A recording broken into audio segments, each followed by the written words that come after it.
പ്രിയപ്പെട്ടവരെ, ശാലോം ഒരുക്കുന്ന mother of God എന്ന ഇന്നത്തെ പ്രോഗ്രാമിലേക്ക് നിങ്ങളെ ഞാൻ സ്നേഹപൂർവ്വം സ്വാഗതം ചെയ്യുകയാണ്. പരിശുദ്ധ അമ്മയെ സംബന്ധിച്ചുള്ള നമ്മുടെ പഠനം വിവിധ രീതിയിൽ നാം ഈ ദിവസങ്ങളിൽ പഠിച്ചുകൊണ്ടിരിക്കുന്നു, ധ്യാനിച്ചുകൊണ്ടിരിക്കുകയാണ്. ഇതേ സംബന്ധിച്ച് പല ചോദ്യങ്ങളും നമ്മുടെ മുമ്പിൽ ഉയർന്നു വന്നു. പല എഴുത്തുകളും ശാലോമിലേക്ക് കിട്ടിക്കൊണ്ടിരിക്കുന്നു. അതെല്ലാം പഠിച്ചുകൊണ്ട് അതിനൊരു ഉത്തരം നാം കണ്ടെത്തുകയാണ് വിശുദ്ധ ഗ്രന്ഥത്തിൽ, അതുപോലെ തന്നെ സഭയുടെ പാരമ്പര്യത്തിലും സഭയുടെ പഠനത്തിലുമെല്ലാം. അങ്ങനെ ഇവ പഠിക്കുമ്പോഴാണ് നമ്മൾ യഥാർത്ഥത്തിൽ സത്യവിശ്വാസത്തിലേക്ക് കടന്നു വരുന്നത്. സത്യവിശ്വാസത്തിൽ നിന്നും അകന്നുപോയവരെ ഈ വിശ്വാസത്തിലേക്ക് കൊണ്ടുവരിക എന്നതും നമ്മുടെയൊക്കെ ഒരു കടമയിൽപ്പെട്ടതാണ്. ഇന്ന് നമ്മൾ പ്രധാനമായി ചർച്ച ചെയ്യാൻ പോകുന്നത് യേശുവിൻ്റെ ശിഷ്യത്വത്തെ പറ്റിയാണ്. എൻ്റെ ഓർമ്മയിൽ വരുന്നത് യോഹന്നാൻ്റെ സുവിശേഷത്തിലെ 2-ാം അധ്യായത്തിൽ എപ്രകാരമാണ് ആദ്യമായി യേശു ആദ്യ ശിഷ്യന്മാരെ തൻ്റെ പക്കലേക്ക് ആകർഷിക്കുന്നത് എന്നതാണ്. നാം കാണുന്നുണ്ട്, സ്നാപയോഹന്നാൻ 2 ശിഷ്യന്മാരോടുകൂടി നിൽക്കുമ്പോൾ യേശു അതിലേക്ക് കടന്നു പോകുന്നു. അപ്പോൾ യേശുവിനെ നോക്കിക്കൊണ്ട് സ്നാപയോഹന്നാൻ പറയുന്നു, ദൈവത്തിൻ്റെ കുഞ്ഞാട്. എന്നിട്ട് സുവിശേഷകൻ പറയുന്നത് ആ 2 ശിഷ്യന്മാരും യേശുവിനെ അനുഗമിച്ചു. അപ്പോൾ യേശു തിരിഞ്ഞു നോക്കി ചോദിച്ചു, നിങ്ങൾ എങ്ങോട്ട് പോകുന്നു? യേശുവിനെ അന്വേഷിച്ചവർ പുറപ്പെട്ടു. വീണ്ടും സുവിശേഷത്തിൽ കാണുന്നത് അവർ യേശുവിനോടൊപ്പം വസിച്ചു. ഇതാണ് യേശു ശിഷ്യത്വത്തിൻ്റെ ആരംഭം. യേശുവിനെ കാണുന്നു, യേശുവിനെ അനുഗമിക്കുന്നു, യേശുവിനോടൊപ്പം വസിക്കുന്നു. നമ്മളെല്ലാവരും യേശുവിൻ്റെ ശിഷ്യത്വം സ്വീകരിച്ചവരാണ്. നമ്മുടെ മാതാപിതാക്കൾ അവരുടെ വിശ്വാസം നമുക്ക് പകർന്നു തന്നു. മാമോദീസായിലൂടെ യേശുവിൻ്റെ ശിഷ്യരായി തീർന്നു. അതുകൊണ്ടാണ് നമ്മൾ ക്രിസ്ത്യാനികൾ എന്നറിയപ്പെടുന്നത്. ഈ ക്രിസ്ത്യാനികളായ നമുക്ക് യേശുവിനെ അനുഗമിക്കുവാൻ തിരുസഭ കാണിച്ചു തരുന്ന ഉദാത്തമായ മാതൃക അത് പരിശുദ്ധ അമ്മയാണ്. 2-ാം വത്തിക്കാൻ സൂനോദോസിൻ്റെ പ്രമാണരേഖയിൽ പരിശുദ്ധ അമ്മയെപ്പറ്റി വളരെ വിശദമായി പ്രതിപാദിക്കുന്നുണ്ട്.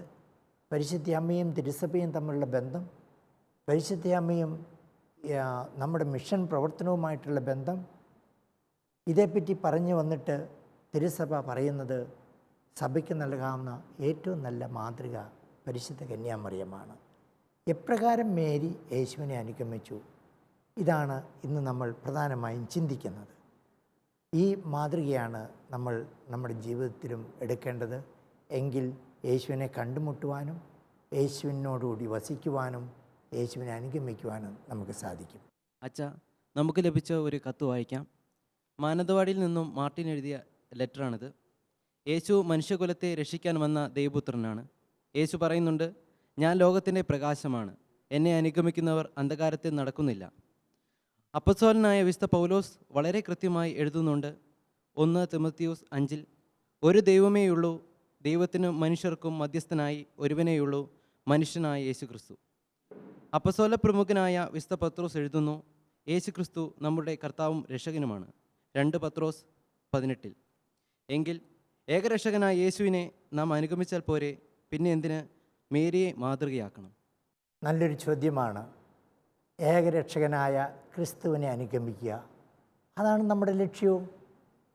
ഒരു ക്രൈസ്തവൻ്റെ ലക്ഷ്യവും ജീവിത സാഫല്യവും യേശുവിനെ അനുഗമിക്കുക, അത് മാത്രമാണ്. യേശു പറയുന്നുണ്ടല്ലോ ശിഷ്യന്മാരോട്, എന്നെ അനുഗമിക്കുക. ഒരിടത്തും പറയുന്നില്ല എൻ്റെ അമ്മയെ അനുഗമിക്കുവാൻ. എന്നാൽ അമ്മ പറയുന്നുണ്ട്, അവൻ പറയുന്നത് പോലെ ചെയ്യുക. നമ്മൾ സുവിശേഷത്തിലേക്ക് പോകുമ്പോൾ മത്തായിയുടെ സുവിശേഷം 4-ാം അധ്യായത്തിൽ 18-22 മാർക്കോസിൻ്റെ സുവിശേഷത്തിൽ 1:16-20 ലൂക്കായുടെ സുവിശേഷം 1:11 എല്ലാം ഈ ശിഷ്യത്വം എങ്ങനെ ആരംഭിക്കുന്നു, ഇത് യേശു നൽകുന്ന വലിയൊരു വെല്ലുവിളിയും കൂടിയാണ്. നിനക്കുള്ളതെല്ലാം വിറ്റ് എന്നെ അനുഗമിക്കുക. വെറുതെ അനുഗമിച്ചാലും പോരാ, നമ്മൾ യേശുവിനെ എല്ലാം വിറ്റ് എന്ന് പറഞ്ഞാൽ ഈ ലോകത്തിൽ യേശുവിനെതിരായി നമുക്കെതിരായി നിൽക്കുന്ന എല്ലാത്തിനെയും നമ്മൾ മാറ്റി നിർത്തണം. സകല ബന്ധനങ്ങളും വെട്ടിമുറിച്ച ശേഷം മാത്രമേ യേശുവിനെ അനുഗമിക്കാൻ സാധിക്കുകയുള്ളൂ. അതുകൊണ്ടാണ് നിനക്കുള്ളതെല്ലാം വിറ്റ് എന്നെ അനുഗമിക്കാൻ എന്ന് പറയുന്നത്. പിന്നെ എന്തുകൊണ്ട് മേരിയെ നമ്മൾ മാതൃകയാക്കണം? നമ്മളൊരു കാര്യം മനസ്സിലാക്കുക. യേശു ശിഷ്യന്മാരോട് മത്തായിയുടെ സുവിശേഷത്തിൽ 5-ാം അധ്യായത്തിൽ ഒരു കാര്യം പറയുന്നുണ്ട്. നിങ്ങൾ ലോകത്തിൻ്റെ പ്രകാശമാണ്. ആ ഭാഗം ഒന്നെടുത്ത് വായിക്കാമോ? മത്തായിയുടെ സുവിശേഷം 5-ാം അധ്യായം വാക്യം 13 മുതൽ 16 വരെയുള്ളത്. നിങ്ങൾ ഭൂമിയുടെ ഉപ്പാണ്. ഉറകിട്ടു പോയാൽ ഉപ്പിന് എങ്ങനെ വീണ്ടും ഉറകൂട്ടും? പുറത്തേക്ക് വലിച്ചെറിഞ്ഞ് മനുഷ്യരാൽ ചവിട്ടപ്പെടാനല്ലാതെ മറ്റൊന്നിനും അത് കൊള്ളുകയില്ല. നിങ്ങൾ ലോകത്തിൻ്റെ പ്രകാശമാണ്. മലമുകളിൽ പണിതുയർത്തിയ പട്ടണത്തെ മറച്ചു വയ്ക്കുക സാധ്യമല്ല. വിളക്ക് കൊളുത്തി ആരും പറയുടെ കീഴിൽ വയ്ക്കാറില്ല, പീഠത്തിന്മേലാണ് വയ്ക്കുക. അപ്പോൾ അത് ഭവനത്തിലുള്ള എല്ലാവർക്കും പ്രകാശം നൽകുന്നു. അപ്രകാരം മനുഷ്യർ നിങ്ങളുടെ സത്പ്രവൃത്തികൾ കണ്ട് സ്വർഗസ്നായ നിങ്ങളുടെ പിതാവിനെ മഹത്വപ്പെടുത്തേണ്ടതിന് നിങ്ങളുടെ വെളിച്ചം അവരുടെ മുമ്പിൽ പ്രകാശിക്കട്ടെ. ഇതിൽ യേശു 16-ാം വാക്യത്തിൽ പറയുന്ന ഇതാണ്: അപ്രകാരം മനുഷ്യർ നിങ്ങളുടെ സൽപ്രവൃത്തികൾ കണ്ട് സ്വർഗസ്ഥനായ നിങ്ങളുടെ പിതാവിനെ മഹത്വപ്പെടുത്തേണ്ടതിന് നിങ്ങളുടെ വെളിച്ചം അവരുടെ മുമ്പിൽ പ്രകാശിക്കട്ടെ. അതായത് യേശുവിൻ്റെ ശിഷ്യത്വം എന്ന് പറയുന്നത് യേശുവിനെ അനുഗമിക്കുന്നത് കൊണ്ട് മാത്രമായില്ല, യേശുവിനോടൊപ്പം വസിച്ചതുകൊണ്ട് മാത്രമായില്ല. യേശുവാകുന്ന സൂര്യനിൽ നിന്നും പ്രകാശം സ്വീകരിച്ച് ആ പ്രകാശം ലോകത്തിന് നൽകണം. അതിനാണ് യേശു പറയുന്നത്, നിങ്ങളുടെ വെളിച്ചം അവരുടെ മുമ്പിൽ പ്രകാശിക്കട്ടെ. യേശു തൻ്റെ ഉയർപ്പിന് ശേഷം സ്വർഗാരോപണത്തിന് മുമ്പേ ശിഷ്യന്മാരോട് പറയുന്നത്, നിങ്ങൾ ലോകമെങ്ങും പോയി എനിക്ക് സാക്ഷികളാകുവിൻ. എന്താണ്? യേശുവിനെ നമുക്ക് നേരിട്ട് കണ്ടുമുട്ടാൻ സാധിക്കുന്നില്ല. യേശുവിൻ്റെ വചനം യേശുവിൽ നിന്നും വളരെ ചുരുക്കം പേർ മാത്രമേ കേട്ടിട്ടുള്ളൂ. പൗലോസ്ലിയ തന്നെ യേശുവിൻ്റെ വചനം നേരിട്ട് യേശുവിൽ നിന്നും കേട്ടിട്ടില്ല. പൗലോസ്ലിയ പറയുന്നുണ്ടല്ലോ, ഞാൻ യേശുവിനെ നേരിട്ട് കണ്ടിട്ടില്ല. പിന്നെ എവിടുന്ന് പൗലോസിന് ആ വചനം കിട്ടി? നമുക്ക് എവിടുന്ന് കിട്ടി? അത് യേശുവിൻ്റെ ശിഷ്യർ വഴിയാണ് കിട്ടുന്നത്. നമ്മൾ തന്നെ ഇപ്പം ക്രൈസ്തവരായി നാം ഇവിടെ ഇരിക്കുന്നു. നമുക്ക് വിശ്വാസം എവിടുന്ന് കിട്ടി? നമ്മുടെ മാതാപിതാക്കളുടെ ജീവിതത്തിൽ നിന്നും അവരുടെ വാക്കുകളിൽ നിന്നും. അവരാണ് യേശുവിന് വേണ്ടി എനിക്ക് ആദ്യമായി മാതൃക നൽകിയത്. അപ്പോൾ യേശു തൻ്റെ ശിഷ്യന്മാർക്ക് കൊടുക്കുന്ന ആ കൽപ്പനയിൽ ഏറ്റവും പ്രധാനപ്പെട്ടത്, നിങ്ങളുടെ പ്രകാശം ലോകത്തിൽ പ്രകാശിക്കട്ടെ, നിങ്ങൾ എനിക്ക് സാക്ഷികളാകുവിൻ. അപ്പോൾ ആ പ്രകാശത്തിൽ നിന്നും പ്രകാശം സ്വീകരിച്ച് ആ സാക്ഷ്യത്തിൻ്റെ മാതൃക സ്വീകരിച്ച് യേശുവിനെ അനുഗമിക്കുന്നവരാണ് നമ്മളെല്ലാവരും. അത് ശിഷ്യത്വം യേശുവിൻ്റെ കാലം കഴിഞ്ഞപ്പോൾ. ഇവിടെയാണ് പരിശുദ്ധ അമ്മയുടെ ആ വലിയ ദൗത്യം നാം കാണുന്നത്. എന്തുകൊണ്ട് തിരുസഭ മാതാവിനെ നമ്മളുടെ ഏറ്റവും ഉദാത്തമായ മാതൃകയായി തരുന്നു? നമ്മൾക്കറിയാം, യേശു മരിച്ചപ്പോൾ ഒറ്റ ക്രിസ്ത്യാനി മാത്രമേ ജീവിച്ചിരുന്നുള്ളൂ. അത് പരിശുദ്ധ കന്യാമറിയമായിരുന്നു. യേശുവിൻ്റെ ആത്മാവിനെ പൂർണ്ണമായി ഉൾക്കൊണ്ട വ്യക്തി അന്ന് പരിശുദ്ധ കന്യാമറിയം മാത്രമേ ഉണ്ടായിരുന്നുള്ളൂ. ആദ്യത്തെ ക്രിസ്ത്യാനി യേശു മരിച്ചപ്പോൾ ജീവിച്ചിരുന്ന ഒരു ക്രിസ്ത്യാനി. പിന്നീടാണ് ആ ഒരു ക്രിസ്ത്യാനിയായ അമ്മ ഈ ശിഷ്യന്മാരെയും ഭക്തജനങ്ങളെയും ഒന്നിച്ചു കൂട്ടി പെന്തക്കോസ്ത് നാളിൽ പ്രാർത്ഥിച്ചുകൊണ്ടിരുന്നപ്പോൾ പരിശുദ്ധാത്മാവ് വന്ന് അവരെ അഭിഷേകിച്ചു. അവരെല്ലാം ക്രൈസ്തവരായി തീരുകയാണ്. സഭ അങ്ങനെ അവിടെ ഒരു പുതിയ കാലഘട്ടത്തിലേക്ക് കിടക്കുന്നു. അപ്പോൾ യേശുവിനെ ഏറ്റവും അടുത്തനുകരിച്ച വ്യക്തി അത് മേരിയാണ്. ഈ മേരി എങ്ങനെ യേശുവിൻ്റെ കാൽപാദങ്ങളെ അനുകരിച്ചു എന്ന് മനസ്സിലാക്കിക്കൊണ്ടാണ് അന്നത്തെ ആദിമ ക്രൈസ്തവ സമൂഹം അവരുടെ ക്രിസ്തീയ ജീവിതം സ്വീകരിച്ചതും ജീവിച്ചതും. അതിൻ്റെ ഏറ്റവും വലിയ അടയാളമാണ് നടപടി പുസ്തകത്തിലെ അവർ ഒന്നിച്ചിരുന്ന് പ്രാർത്ഥിക്കുന്നു. പിന്നീട് അമ്മയെ നാം കാണുന്നില്ല. അമ്മയുടെ സാമ്രാജ്യത്തിലേക്ക് കടക്കുകയാണ്. സാക്ഷ്യത്തിൻ്റെ സാമ്രാജ്യത്തിലേക്ക്, മൗനത്തിൻ്റെ സാമ്രാജ്യത്തിലേക്ക്. പിന്നീട് അമ്മ ആരംഭിക്കുന്ന ഒരു മൗന വിപ്ലവം, പക്ഷേ തൻ്റെ ജീവിത മാതൃകയിലൂടെ. ഇതാണ് നമ്മെ സഭ പഠിപ്പിക്കുന്നത് പരിശുദ്ധ അമ്മയെ നിങ്ങൾ മാതൃകയായിട്ട് സ്വീകരിക്കുക. യേശുവിൻ്റെ ബത്ലഹേം മുതൽ ഈജിപ്തിലേക്കും, ഈജിപ്തിൽ നിന്ന് നസ്രത്തിലേക്കും, നസ്രത്തിൽ നിന്ന് കഫർനാമിലേക്കും, കഫർനാമിൽ നിന്ന് ജെറുസലേമിലേക്കും, അവസാനം കാൽവരിയിലേക്കും യേശുവിനെ അനുഗമിച്ച എപ്പോഴും ഉണ്ടായിരുന്ന ഏക വ്യക്തി മേരിയാണ്. അപ്പോൾ യേശുവിനെ അറിഞ്ഞ് സ്നേഹിച്ച് അറിഞ്ഞനുഗമിച്ച് ജീവിച്ച വ്യക്തി. അപ്പോൾ അമ്മ നമ്മളെപ്പോലെയുള്ള ഒരു സാധാരണ വ്യക്തിയാണ് നസ്രത്തിലെ മേരി. എല്ലാ മാനുഷിക ബലഹീനതകളും പ്രയാസങ്ങളും വേദനകളിലും അമ്മയ്ക്കുണ്ടായിരുന്നു. അപ്പോൾ നമ്മുടെ വേദനകളും നമ്മുടെ ബുദ്ധിമുട്ടുകളും നമ്മുടെ പ്രയാസങ്ങളും നമ്മുടെ പ്രലോഭനങ്ങളും എല്ലാം ആ അമ്മയിൽ ദർശിക്കുവാൻ നമുക്ക് സാധിക്കും. എന്നിട്ട് എനിക്ക് മുമ്പേ യേശുവിനെ അനുഗമിച്ച വ്യക്തി എപ്രകാരം ജീവിച്ചു എന്ന് കണ്ടു മനസ്സിലാക്കുമ്പോൾ യേശുവിൻ്റെ പാദത്തിൽ യേശുവിനെ അനുഗമിക്കുവാൻ എനിക്ക് എളുപ്പം കിട്ടും. ഇതുകൊണ്ട് മാത്രമാണ് സഭ പഠിപ്പിക്കുന്നത്. അതേപ്പറ്റി വത്തിക്കാൻ സുനോദോസ് തന്നെ വളരെ വ്യക്തമായി നമ്മെ പഠിപ്പിക്കുന്നുണ്ട്. തിരുസഭ എന്ന സഭയുടെ പ്രമാണരേഖയിൽ പരിശുദ്ധ അമ്മയെപ്പറ്റി പറയുന്ന ഇതാണ്: രക്ഷണീയ ചരിത്രവുമായി സഗാഢം ബന്ധപ്പെട്ടിട്ടുള്ള മറിയം ഒരു തരത്തിൽ വിശ്വാസത്തിൻ്റെ കേന്ദ്ര സത്യമെല്ലാം തന്നിൽ സംയോജിപ്പിക്കുകയും പ്രതിഫലിപ്പിക്കുകയും ചെയ്യുന്നുണ്ട്. തന്മൂലം വിശ്വാസികൾ മറിയത്തെ കീർത്തിക്കുകയും വണങ്ങുകയും ചെയ്യുമ്പോൾ അവരെ സ്വസുതനിലേക്കും അവിടുത്തെ ബലിയിലേക്കും ദൈവപിതാവിൻ്റെ സ്നേഹത്തിലേക്കും ആനയിക്കുന്നു. നമ്മൾ പരിശുദ്ധ അമ്മയെ അനുഗമിക്കുക എന്ന് പറയുമ്പോൾ അവിടം കൊണ്ട് നമ്മുടെ യാത്ര തീരുന്നില്ല.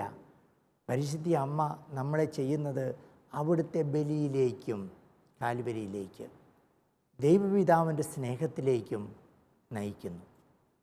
ക്രിസ്തുവിൻ്റെ മഹത്വം മാത്രം അന്വേഷിച്ചുകൊണ്ട് സഭ മറിയത്തിൻ്റെ മഹനീയ മാതൃകയോടുകൂടി കൂടുതൽ അനുരൂപപ്പെടുകയും വിശ്വാസം, പ്രതീക്ഷ, സ്നേഹം എന്നിവയിൽ നിരന്തരം പുരോഗമിച്ച് എല്ലാറ്റിലും ദൈവതിരുമനസ് അന്വേഷിച്ചറിഞ്ഞ് പ്രവർത്തിക്കുകയും ചെയ്യുന്നു.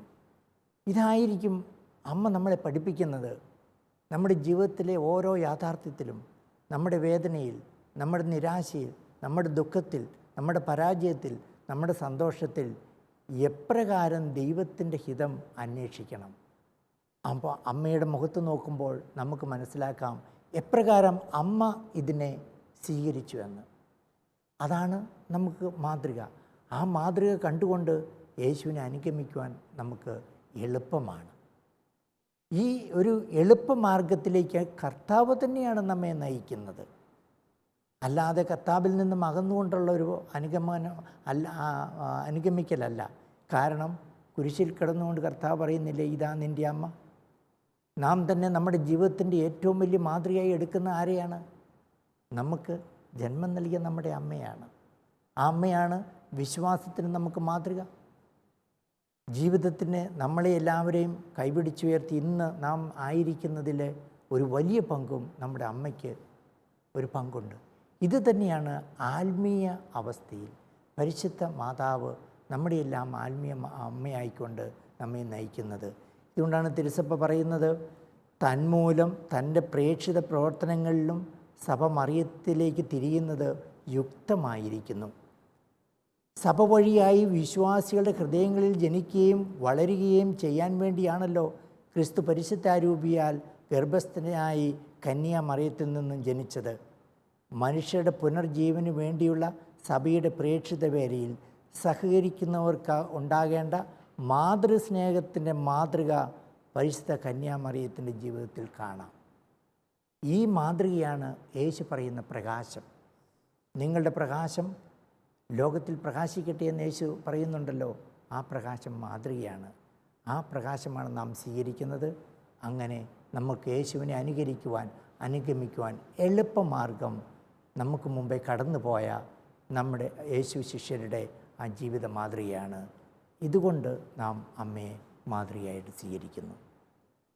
അച്ഛാ, പരിശുദ്ധ അമ്മയെ നാം എപ്രകാരമാണ് സ്നേഹിക്കേണ്ടതും മാതൃകയാക്കേണ്ടതും?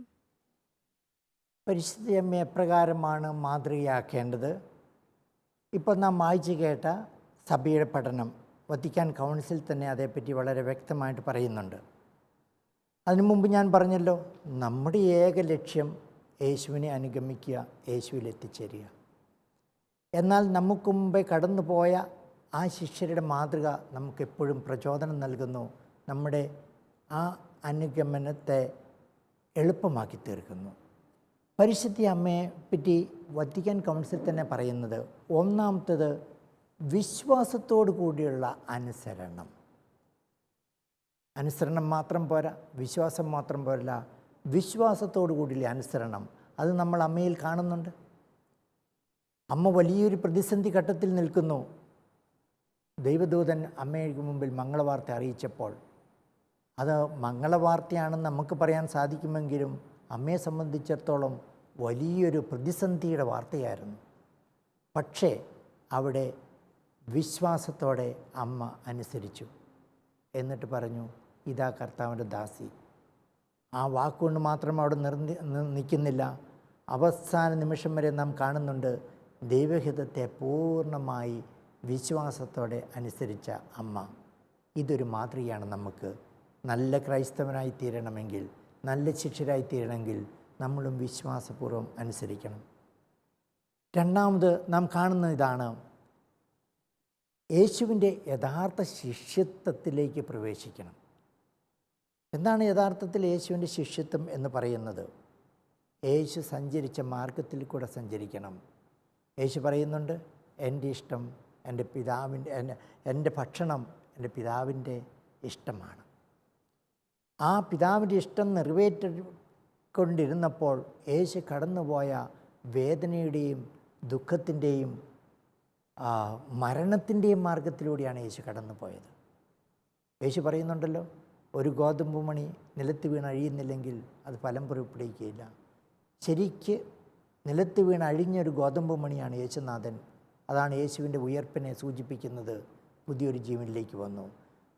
ഇവിടെ വരുന്നത് എല്ലാ മനുഷ്യരും യേശുവിൻ്റെ ശിഷ്യത്വം പ്രാപിക്കണമെങ്കിൽ യേശുവിൻ്റെ വേദനയിൽ കൂടി കുരിശിലൂടെ കടന്നു പോകണം. പരിശുദ്ധ അമ്മ അതാണ് നമുക്ക് മാതൃകയായി കാണിച്ചു തരുന്നത്. അമ്മയുടെ ആ യേശു പിറക്കുന്ന നിമിഷങ്ങൾ, ബെത്ലഹേമിലെ സഹനം, ഈജിപ്തിലേക്കുള്ള പലായനം, തിരിച്ചുവരൽ, പിന്നീടുള്ള പരസ്യ ജീവിതകാലത്ത് തന്നെ അമ്മയ്ക്ക് അനുഭവപ്പെട്ടുകൊണ്ടിരുന്ന ആ വേദനകളും ദുഃഖങ്ങളും, പ്രത്യേകിച്ച് തൻ്റെ പ്രിയപുത്രൻ മറ്റുള്ളവരാൽ ആക്രമിക്കപ്പെടുമ്പോഴും അവഹേളിക്കപ്പെടുമ്പോഴും അമ്മ ദുഃഖിതയായിരുന്നു. അപ്പോൾ അതിൻ്റെ പരിപൂർത്തിയായിരുന്നു കാൽവരിയിൽ വെച്ച്. യേശുവിൻ്റെ യഥാർത്ഥ ശിഷ്യത്വം കുരിശിൻ്റെ ശിഷ്യത്വമാണ്. അത് അമ്മ സ്വീകരിച്ചു, നമുക്ക് മാതൃകയാണ്. അപ്പോൾ നമ്മെപ്പോലെയുള്ള ഒരു മനുഷ്യവ്യക്തിക്കും യേശുവിൻ്റെ ശിഷ്യത്വം പൂർണ്ണതയിൽ സ്വീകരിക്കാൻ പറ്റും എന്ന് മേരിയുടെ മുഖത്ത് നോക്കിക്കൊണ്ട് നമുക്ക് മനസ്സിലാക്കാൻ പറ്റും. അത് നമുക്കൊരു വലിയ പ്രചോദനമാണ്. മൂന്നാമത്തെ കാര്യം വത്തിക്കാൻ കൗൺസിൽ തന്നെ പറയുന്നത്, ദൈവവചനം കേട്ടിട്ട് അതിനെ പൂർണ്ണമായി അനുസരിച്ച വ്യക്തി. അതാണല്ലോ മേരിയെപ്പറ്റി നമുക്കും പറയാവുന്ന ഏറ്റവും വലിയ, മേരിയുടെ ജീവിതത്തിൽ വന്ന ഏറ്റവും വലിയ വിജയം. മേരി ദൈവവചനത്തെ പൂർണ്ണമായി ഉൾക്കൊണ്ടു, ഹൃദയത്തിൽ സംഗ്രഹിച്ചു, ജീവിതത്തിൽ ജീവിച്ചു. അത് നമ്മുടെ ജീവിതവും ഇത് തന്നെയാണ്. ക്രിസ്തു ശിഷ്യത്വം സ്വീകരിക്കണമെങ്കിൽ ദൈവവചനം നാം കേൾക്കണം, ദൈവവചനം ജീവിക്കണം. ജീവിച്ച വ്യക്തിയാണ് മേരി. അപ്പോൾ എനിക്കും മുമ്പേ കടന്നുപോയ അമ്മയുടെ കാൽപാദങ്ങൾ നോക്കി എനിക്കും സഞ്ചരിക്കാൻ സാധിക്കും ദൈവവചനത്തെ സ്വീകരിച്ചുകൊണ്ട്. അമ്മ ഒരു മാതൃകയാണ്, ഒരു പ്രചോദനമാണ്. ഏറ്റവും അവസാനം വരുന്നത് ക്രിസ്തുവുമായിട്ടുള്ള ഒന്നിച്ചേരൽ. പൗലോസ്ലിയ പറയുന്നില്ലേ, പൗലോസ്ലിയ യേശുവിനെ നേരിട്ട് കണ്ടുമുട്ടിയിട്ടില്ല. പൗലോസ്ലിയയ്ക്ക് വെളിപാടിലൂടെ ക്രിസ്തു രഹസ്യം വെളിപ്പെട്ടി കിട്ടിയിട്ടുള്ളൂ. അപ്പോൾ എന്നിട്ടത് അനുഭവിച്ച പൗലോസ്ലിയ പറയുന്നു, ഞാൻ ജീവിക്കുന്നു, ഞാനല്ല, ക്രിസ്തു എന്നിൽ ജീവിക്കുന്നു. ഇതാണ് ക്രൈസ്തവ ജീവിതം. ഇതതിൻ്റെ പൂർണ്ണതയിൽ ജീവിച്ച നമ്മുടെ മുമ്പിലുള്ള വ്യക്തി അത് പരിശുദ്ധ കന്യാമറിയമാണ്. അമ്മയ്ക്കാണ് പറയാൻ സാധിക്കുന്നത്, ഞാനല്ല, ക്രിസ്തു എന്നിൽ ജീവിക്കുന്നു. അത് എല്ലാ രീതിയിലും ക്രിസ്തു അമ്മയിൽ ജീവിച്ചു, ഒരു ശിശുവായി. 9 മാസം അമ്മയുടെ ജീവിതത്തിലെ ഭാഗമായി തീർന്നു. അവരുടെ ഹൃദയത്തിൽ കൂടി ഒഴുകിക്കൊണ്ടിരുന്നത് ഒരേ രക്തം. അവർ ശ്വസിച്ചിരുന്നത് ഒരേ സമയത്ത്, ഒരേ മാംസം. അത്രമാത്രം യേശുവുമായി അലിഞ്ഞു ചേർന്ന്, യേശുവുമായി ഒന്നു ചേർന്ന മറ്റൊരു ക്രിസ്ത്യാനി ഇല്ല. നമ്മെ സംബന്ധിച്ചിടത്തോളം ഇത് വലിയ മാതൃകയാണ്. ഇതുകൊണ്ടാണ് തിരുസഭ മേരിയെ നമ്മുടെ മുമ്പിൽ കൊണ്ടുവരുന്നത്.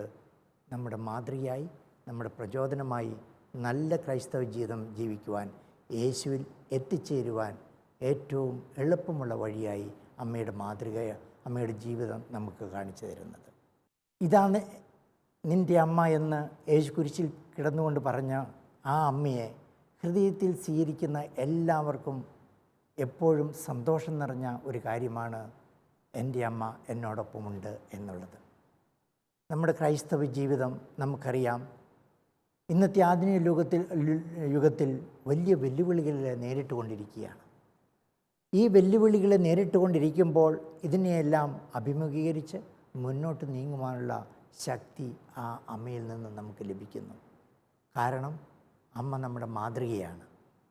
ഈ ഒരു സത്യമാണ് നമ്മൾ ഈ സമയത്ത് നമ്മൾ ചിന്തിക്കുകയും പഠിക്കുകയും ചെയ്തുകൊണ്ടിരിക്കുന്നത്. ഈ ഒരു വലിയ സത്യത്തിൽ നമുക്ക് സന്തോഷിക്കാം. യേശുവാണിത് നമുക്ക് വെളിപ്പെടുത്തി തന്നത്. അമ്മയെ മാതൃകയായി നമുക്ക് നൽകുന്നതും യേശുവാണ്. തന്നെ അനുഗമിക്കുവാൻ, തൻ്റെ ശിഷ്യത്വം സ്വീകരിക്കുവാൻ, തന്നിൽ ഒന്നായി ചേരുവാൻ യേശു നമുക്ക് കാണിച്ചു തരുന്ന എളുപ്പമാർഗം പരിശുദ്ധ അമ്മയുടെ ജീവിതം തന്നെയാണ്. അതുകൊണ്ട് നമുക്ക് കൂടുതലായി അമ്മയുടെ ജീവിതത്തിലേക്ക് കടന്നു ചെല്ലാം. അമ്മയെ നമ്മുടെ ഹൃദയത്തിൽ സ്വീകരിക്കാം. നമ്മുടെ ജീവിതത്തിൻ്റെ, അനുദിന ജീവിതത്തിൻ്റെ മാതൃകയായിട്ട് നമുക്ക് സ്വീകരിക്കാം. അങ്ങനെ നമ്മുടെ ജീവിതം, നമ്മുടെ കുടുംബം ധന്യപൂർണ്ണമാകട്ടെ. യേശുവിൻ്റെ ശിഷ്യത്വം സ്വീകരിച്ചുകൊണ്ട്, യേശുവിനെ അനുഗമിച്ചുകൊണ്ട്, യേശു നമ്മളിൽ നിന്നും എന്ത് ദൗത്യം ആഗ്രഹിക്കുന്നോ ലോകത്തിൻ്റെ പ്രകാശമായി തീരുവാൻ നമുക്കും നമ്മുടെ കുടുംബത്തിലെ ഓരോ കുഞ്ഞുമക്കൾക്കും അതിനുള്ള കൃപ കർത്താവ് നൽകുവാൻ ഈ ദിവസം നമുക്ക് പ്രാർത്ഥിക്കാം. നിങ്ങൾക്കെല്ലാവർക്കും ഒരിക്കൽ കൂടി ഞാൻ നന്ദി പറയുന്നു. ദൈവത്തിൻ്റെ കൃപ നിങ്ങൾക്കും നിങ്ങളുടെ കുടുംബത്തിനും ഉണ്ടാകട്ടെ. പരിശുദ്ധ അമ്മ നമ്മളുടെ എല്ലാവരുടെയും മാതൃകയായി സമാധാനമായി സന്തോഷമായി തീരട്ടെ. എല്ലാവർക്കും ഒരിക്കൽ കൂടി ഹൃദയം നിറഞ്ഞ നന്ദി രേഖപ്പെടുത്തുന്നു.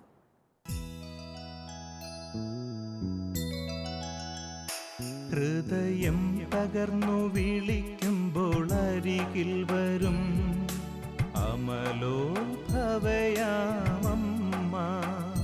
മിഴിനീരൊപ്പിത്തഴുകിത്തലോടും അനവദ്യ സ്നേഹമമ്മ. ഹൃദയം തകർന്നു വിളിക്കുമ്പോൾ അരികിൽ വരും അമലോത്ഭവയാമമ്മ. മിഴിനീരൊപ്പിത്തഴുകിത്തലോടും അനവദ്യ സ്നേഹമമ്മ.